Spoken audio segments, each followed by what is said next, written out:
Greetings and salutations, Earthlings and aliens. I don't give a fuck. I don't really care if you are of this world or not. I'm gonna do a collective reading. We'll see. I am Zube. Hello. If you're interested in personal reading, astrology or tarot, my information is down below. What else do I want to say? What do I usually say? I'm not remembering the normal things, and that's okay. You don't have to like this video. You don't have to subscribe. I don't really care. I mean, I'll love you all the more if you do, but this collective reading is going to be like tapping into the collective. It could be going on around you. You might be in the thick of it. You know, be metaphorical when you kind of look at the situation. And if you see something that's personally resonating with you, an animal or a number or something that you've been seeing a lot, that means it's more significant. All right, let's go.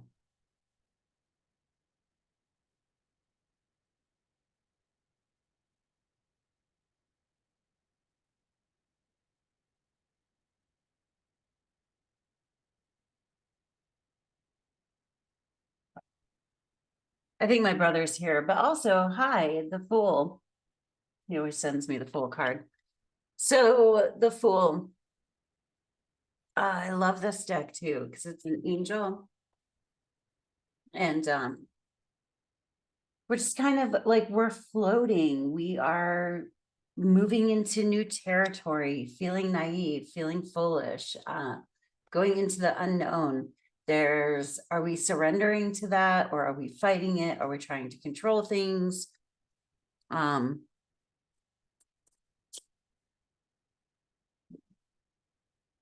Yeah.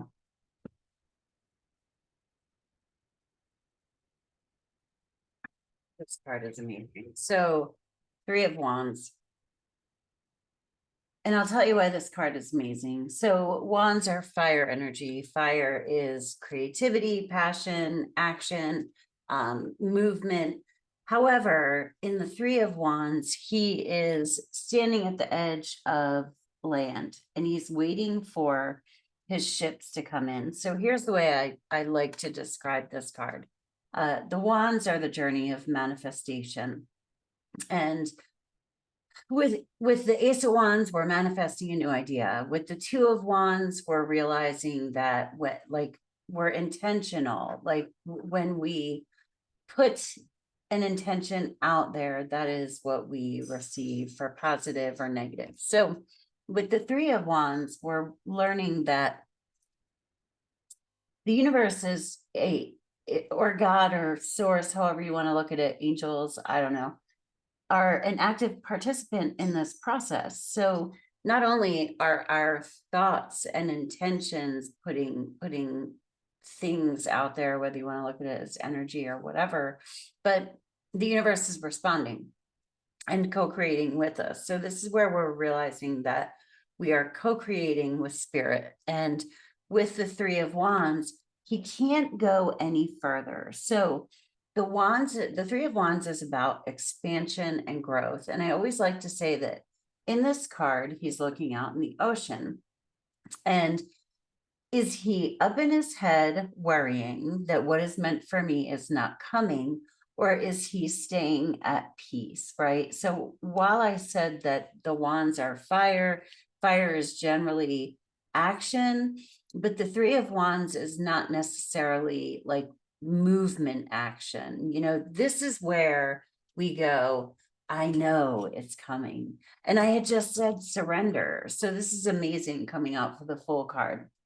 So it could be that we're wondering, what am I supposed to do? Am I doing everything right? Am I,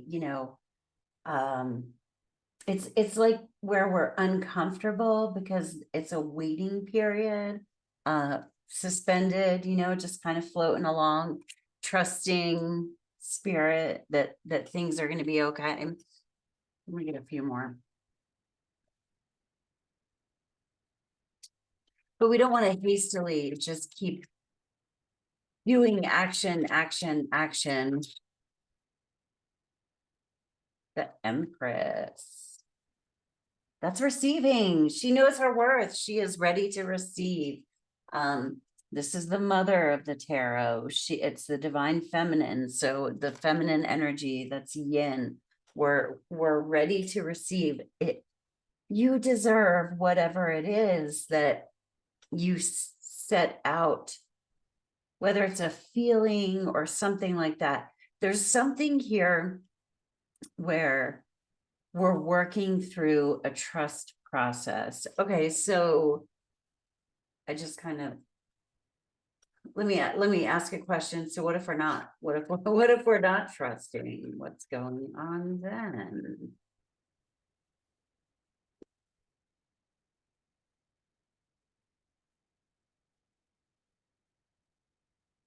The Lovers. Okay.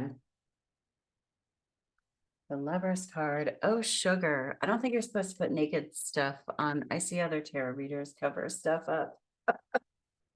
Hopefully, I don't know. I don't get a strike or something.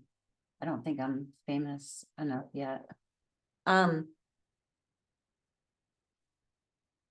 Lover's card is exposing your heart, being vulnerable, making a choice that comes from here, not here. So if we're not trusting, there's still time for us to trust. You know, if we're still fighting it, that's okay. You have forever to decide not to fight it. But the reason it's the Lover's card, and people always think it's about relationships, and a lot of times it can be. I will describe it as the scenario of a relationship, but it can also be for a job or something that we strongly desire. Typically, the Lovers represents making a choice. Sometimes it can be choosing between two lovers. Sometimes it can be choosing to be with a lover or not to take a job or not to. But with that card, we know the positives and the negatives. So it's not an easy decision. And I describe it as there's the honeymoon phase of a relationship where you're dating. And then it gets to the point where you decide really whether deliberately or it just sort of happens, but you invest in the relationship, even knowing, well, he farts in his sleep, or, you know, she chews with her mouth open. So you know, the negative aspects of what you're getting into. So you are, and also you're like, yo, I know I fart at night and I know I'm not perfect. So we are deciding to move forward with something, even though there is a level of exposure of our true self, of our real heart, our authentic selves that we can't necessarily hide. So the way I'm seeing these all together,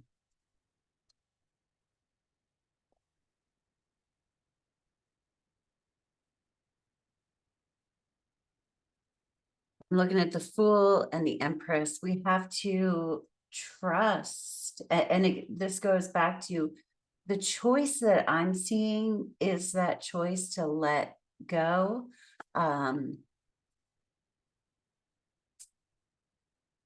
Knowing that what is meant for us will come to us, almost kind of, even if we completely fuck up, you know what I mean? Not if we're deliberately jerky or anything like that. I'm not saying that, but like you just, and this is one of those readings where I'm getting that meme or that I've seen before that says, you cannot miss what is meant for you. And that's what we need to trust. And I keep going back to the Three of Wands. Yeah, I think in this deck, I like, it's a little darker and there's an angel in there, but it's kind of hard to see. It's like hard to see. We're not we're just uncertain, so that we might be up in our heads a little bit. But if we are not trusting, it's because we're like, do I risk that exposure? Well, the last time I trusted God, I got effed. I don't know why I switch up swearing and not swearing, but it goes like this. The further and further along that I get on my spiritual path, it's as though, okay, I cannot link my happiness to specific outcomes. And I feel like the lesson of that sort of spirals kind of in my life. When I say spiral, people think of like spiraling down, but it gets more and more specific, where God's like, do you trust me? If it was just you naked on earth, I'm going to cover this card now because I really don't want to cause any problems. Naked on earth, like, do you trust that you will be cared for? It's Adam and Eve. It's Adam and Eve. Oh my God, in the garden, and she's about to eat the apple. So because, and this to me feels like taking matters into our own hands. I'm not super biblical or whatever, so I'm not reading into that very specifically or religiously or anything, but yeah, are we trying to take matters into our own hands? Huh, interesting. Let me do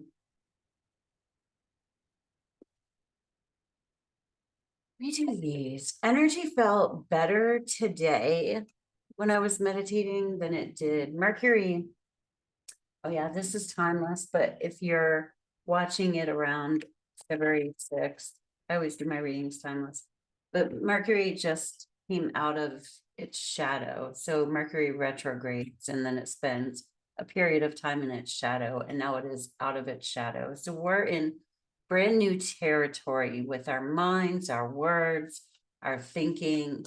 And so I don't know if it was that, but it just feels like things feel a little more open and moving.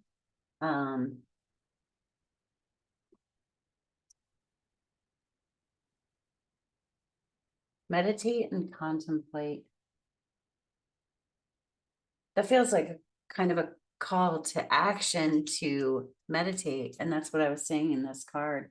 Is he up in his head overthinking, or is he at peace, connecting to spirit?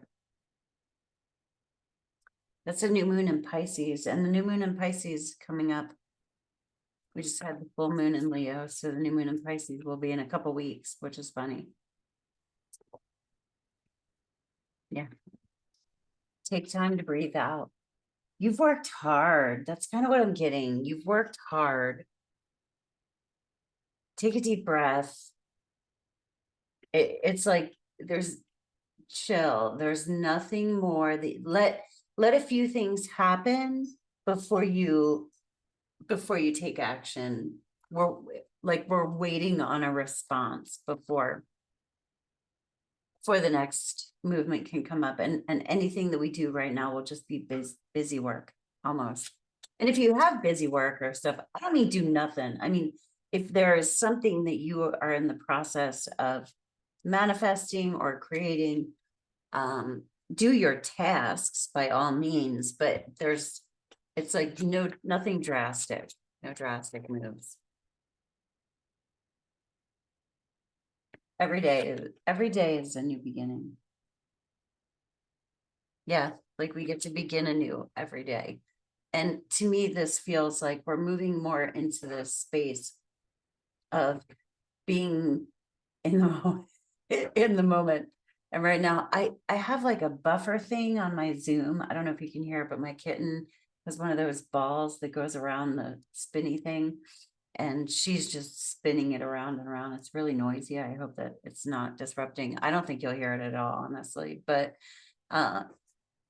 it's kind of like, enjoy the moment. Things are just spinning right now. Like let them spin.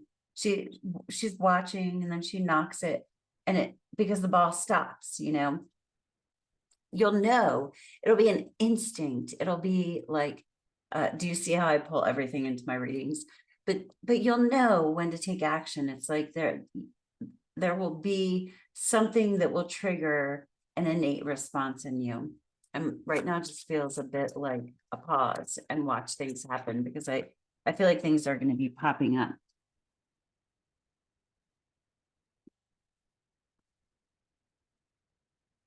Have compassion for another.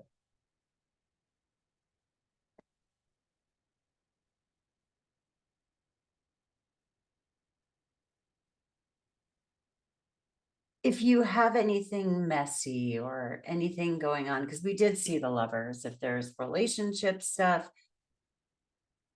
look at things from another's perspective. We got meditate and contemplate.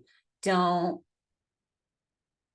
or avoid, I mean, you do you. This is just a YouTube reading, but what I'm getting from this is try not to like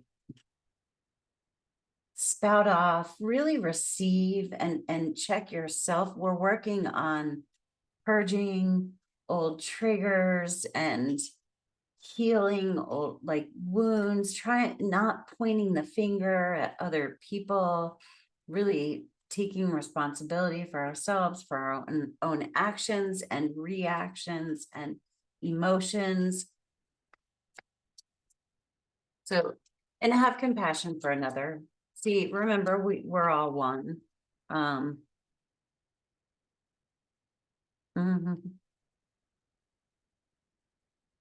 Finding a feather is a sign your guardian angels are by your side. I find feathers everywhere. So if you found a feather recently, maybe that's specific to you, but we are always surrounded by spirit. All you have to do is ask for help or ask to connect or, ask for a sign.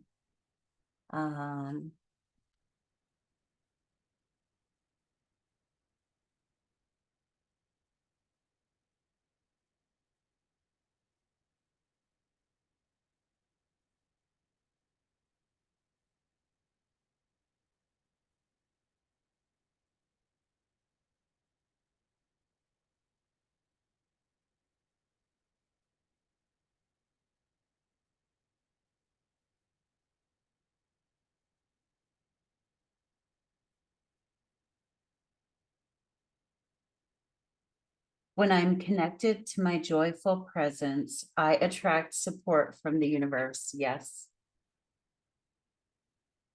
Again, everything keeps going, but this card feels really significant. Everything keeps coming back to this one. Are we going to know that we are supported by our guides, by spirit, by source, whatever it is that you believe? Do one more. Just can't stop.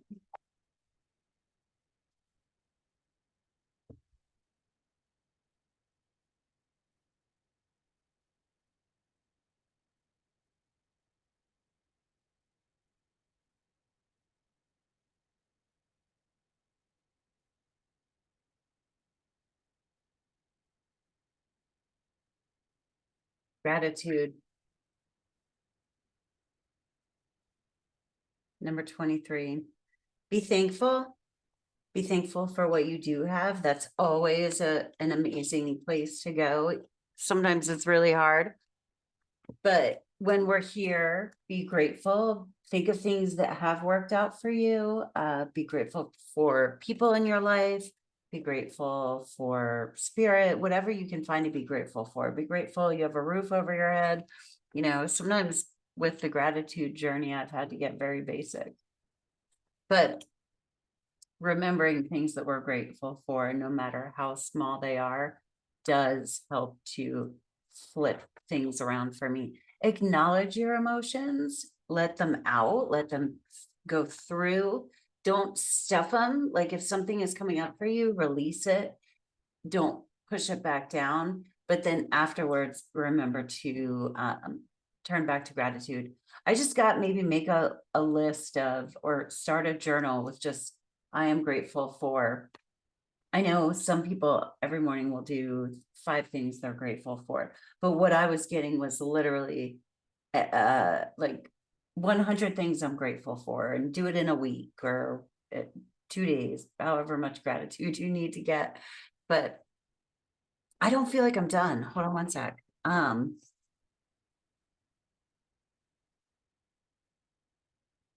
Okay, let me get an advice card. We're gonna get an advice card.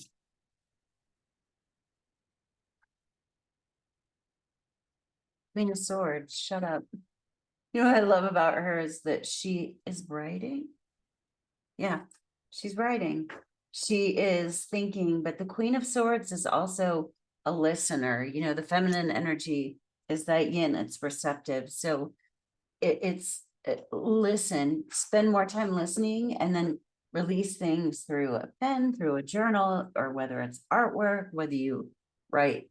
Everybody in the world can fuck off on a post-it note and I don't know, throw it in the trash can, whatever.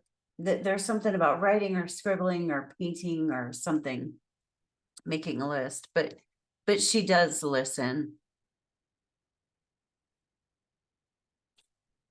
And she cuts out what doesn't serve her. So take a time out. The Queen of Swords is, she's a lawyer. She'll be like blunt. I mean, I don't have time for that. You know, I got shit to do. All right, I don't know why this story is coming. Yeah.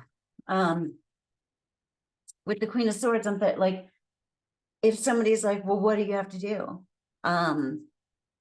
Nobody needs to know. You know, somebody asked me that one time. It was so crazy. They're like what? I'm like, really?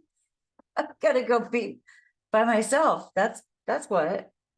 I'm not friends with that person anymore, but yeah, you gotta do what's best for you, because then we got the Knight of Pentacles, and the Knight of Pentacles is work. So like I was saying, we may have tasks to accomplish. This simply is not a time to launch into a next step that feels big. Catch up with what needs to be done. Mercury is still in Capricorn. Mercury is going to be heading into Aquarius if you're watching this around February 6th. But Mercury in Capricorn is amazing for getting shit done, you know, work done. Mercury in Aquarius is going to be all over the place. So anyway, now it feels done. I hope you have a great day on Earth, and peace. Namaste. I can never find them.